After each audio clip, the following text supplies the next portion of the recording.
In this video, you're going to learn how to add an additional view to your Google Analytics account.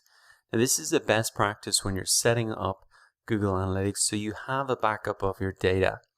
Now, if we click up here on the top left-hand corner, you can see that by default, you will have one view for your Google Analytics account when you set it up. However, you're going to be adding filters, segments, goals, and other configurations like that to your Google Analytics data.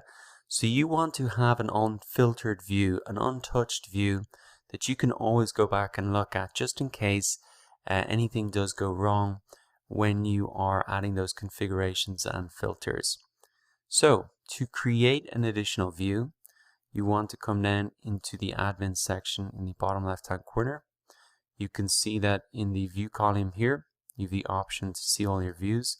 Right now we just have one. And what we're going to do is actually to rename the one view that we have right now.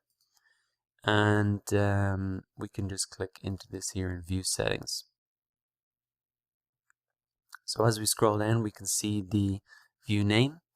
And what I suggest you do here is just call it number 1, master view.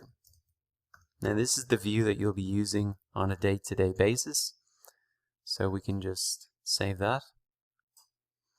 Now if we look at our views, they should be renamed. Let's reload the page.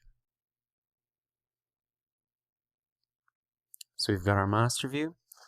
Now we want to create our additional views, and we're actually going to create 2 new views.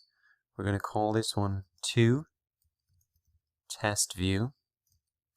And what you can do with this test view is if you're adding a filter, a goal, a configuration, you can test it out in this view first. Maybe try it for a week, see if all the data is being presented as you want it to be presented, and then you can apply that filter or configuration to your master view. And finally, we do want to have that raw data view, just so we always have the backup of our data. So call this number 3 and raw data view. So there we go. We have our 3 views. Once again, our master view is what we'll be using on a day-to-day basis.